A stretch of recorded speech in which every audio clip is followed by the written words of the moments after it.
Welcome to the Winning Platform Owner Podcast, the podcast that is dedicated to enabling ServiceNow platform owners with valuable knowledge, tools, and strategies.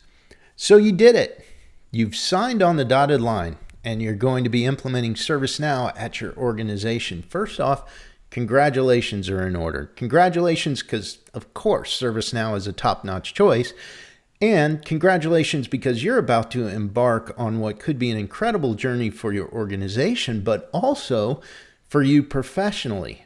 So congratulations, but trust me when I say now's not really the time to sit back and relax and celebrate, because there are a lot of things that need to be done and things that should be on your list. And they're things that you should be doing right now to prepare for your implementation and to ensure that it is as successful as it can possibly be. So if you're ready for my take on what those things are, then let's go.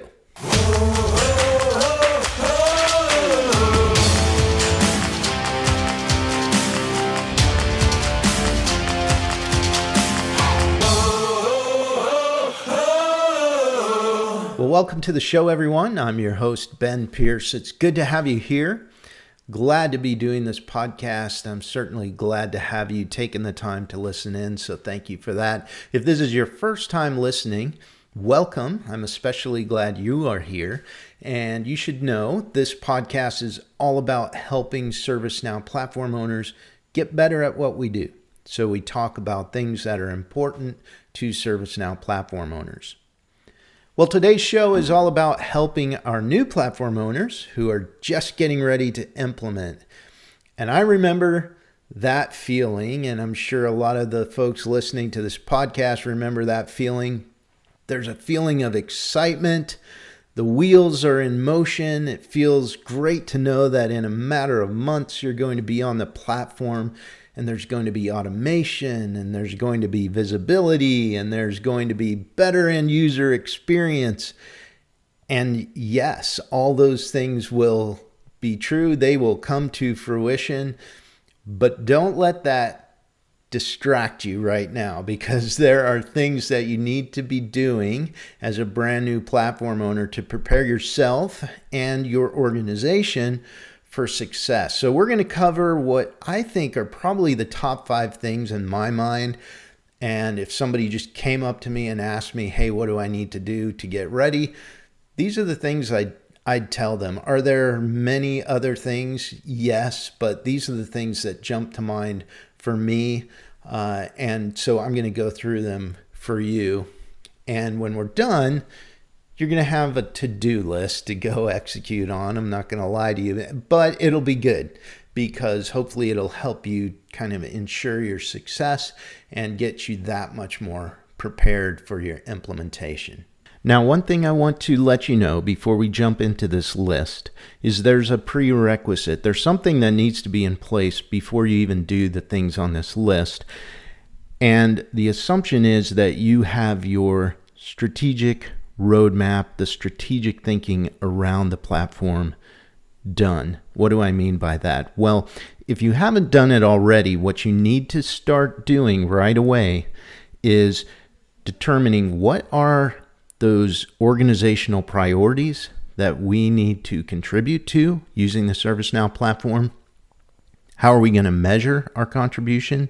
In other words, how are we going to measure whether we're providing the value to the organization or not?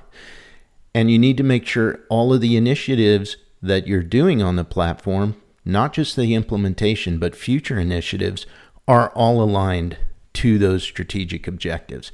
That's going to manifest itself typically in a strategic roadmap. So the assumption here is that you're working on that, you've got it done, or you've at least started.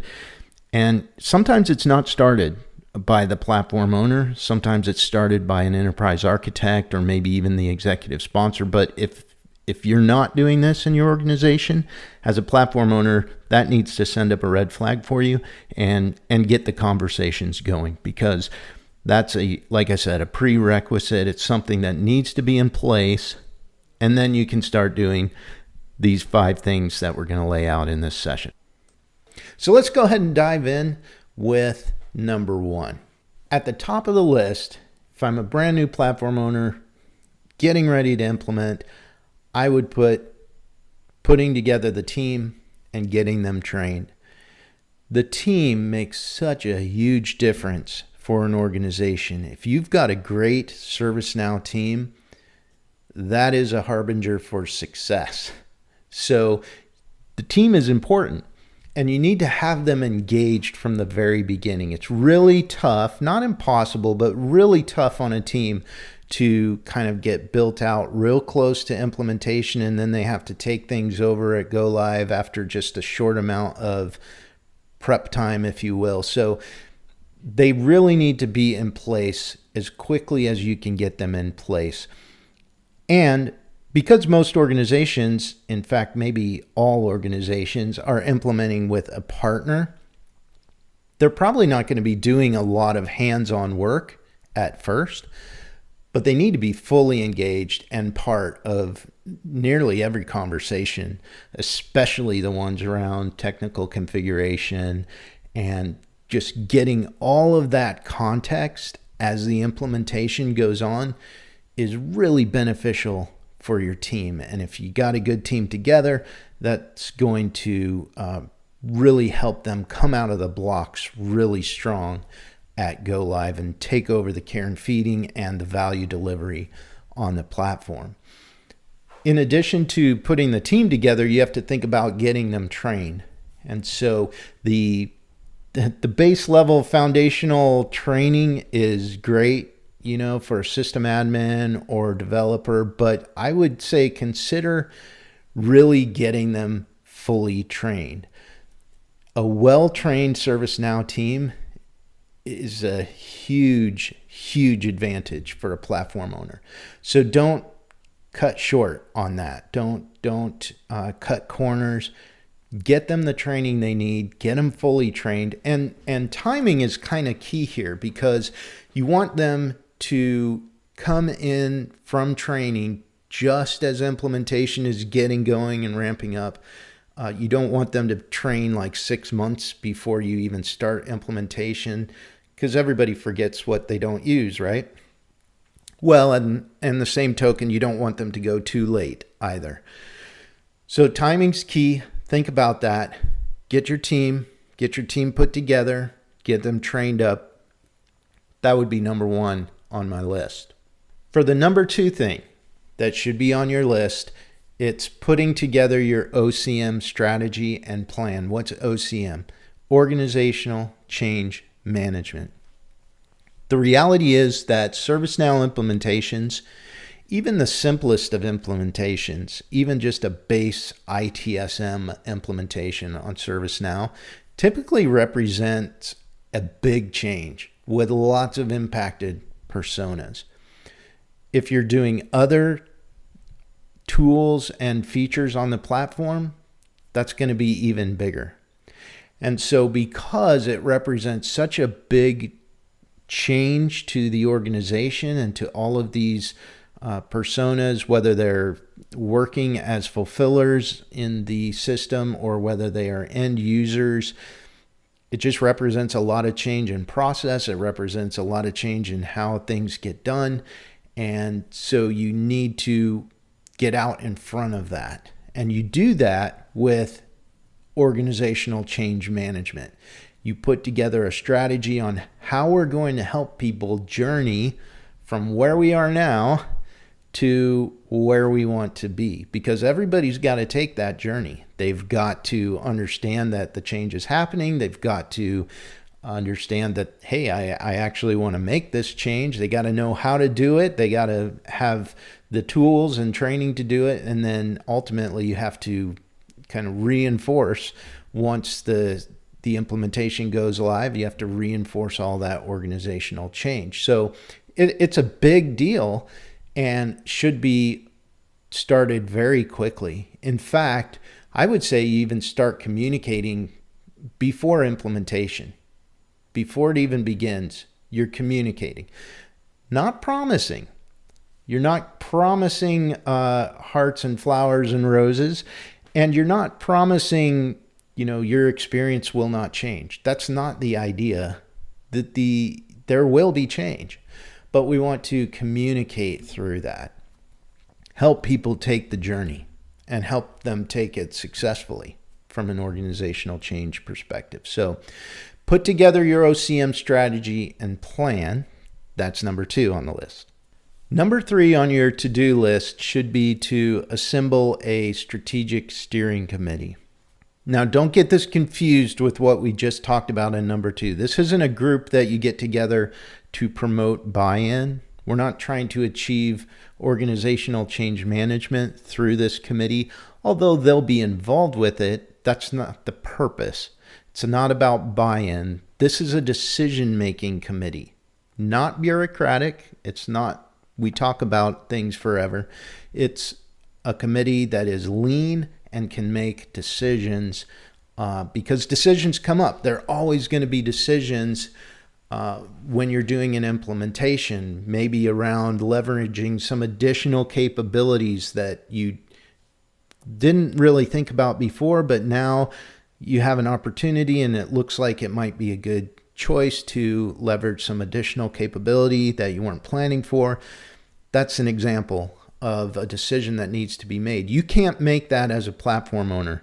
You don't want to make that kind of in a bubble as a platform owner. You want to have a committee that you put around you. It's all the people that you need in your organization to make a really good decision about capabilities on the platform. So you're going to need this group going forward on your ServiceNow journey, so it just makes sense to get them together sooner rather than later. It gives you accountability also, because you can be accountable to this steering committee and they can hold you accountable to delivering value. And also, though, it gives you visibility on those accomplishments because the steering committee can frankly say, wow, so here's the value we're delivering, and they tend to share that with others across the organization. All right, number 4 on your to-do list should be to sharpen your own skills and sharpen them in a few different key areas. And again, these are my opinion. These are things that helped me as a platform owner. And I've seen other platform owners where they have these strengths or they're skilled up in these areas, and it just makes them more successful. So think about sharpening your skills first in the area of Agile and Agile methodologies. If you're not familiar with Agile development methodologies, then you need to get familiar with those. You need to understand them. That's how you deliver things on the ServiceNow platform. Sounds kind of funny to be saying that because you would think that those are they're so popular. They've been around for so long that everyone would know about them, but not everyone does. And so that's why I include it as number 1.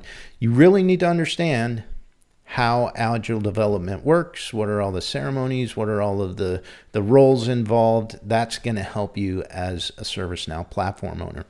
The next thing that you want to sharpen your skills on is product management. I like the pragmatic. You can go Google that if you want to learn more about it.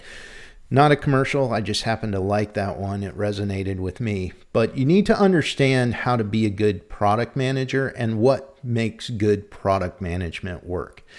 That will help you so much as a platform owner, and then it will help you as you scale out the platform. You may end up with product owner type roles that are reporting to you or at least dotted line to you. And so it helps to understand that world. And then finally, sharpen your skills in the area of lean and lean IT. You definitely want to have lean principles kind of ingrained into everything that you do and think about as a ServiceNow platform owner. And so sharpening your skills in that area is only going to help you. It's not going to harm you. It's going to be really beneficial to you as a platform owner. So sharpen your skills in Agile, product management, and lean IT. And last but not least, the number 5 to-do item is to make connections with other platform owners. And so you've probably made some connections with ServiceNow representatives, with partner representatives, and those are all very valuable. You've probably made connections maybe at a Snug or another event valuable, try and seek out other platform owners, because it gives you support. First of all, you can kind of go to someone who knows what your life is like, right? It's somebody else who's in the trenches, and bounce ideas off of one another, and get the support of someone who knows what you're going through. That's pretty important as a platform owner. And then related to that, you can learn and share. Hey, I figured this out. What do you think of this? And they can do the same thing for you. And so it really helps to have a connection as a platform owner. And it's okay to have them in different industries. It's definitely beneficial to have them in the same industry. You really kind of want to share the wealth, right? You want to spread out your connections across different industries, and just allow those connections to really help you grow, and then you can turn around and help someone else grow as a ServiceNow platform owner. So that would be the fifth thing that I would put on the list. Well, there you go. There you have it. My top 5 for if you're getting ready to implement and you're a brand new platform owner. Get your team together, get them trained, put that OCM strategy and plan in place, assemble your strategic steering committee, sharpen up your skills, make connections with other platform owners. Like I said, that's the top 5. There's a long list of things that you're going to be doing as you get ready. Not meaning this list to be exhaustive, but they were some important ones that I felt like if somebody came up and just asked me, these are the things that I'd tell them. And so hopefully that's helpful to you. That's the content I've got for you today. Please don't forget to subscribe to the podcast and consider sharing it out there on LinkedIn. Thanks for listening. We will see you on the next one. Have a great day.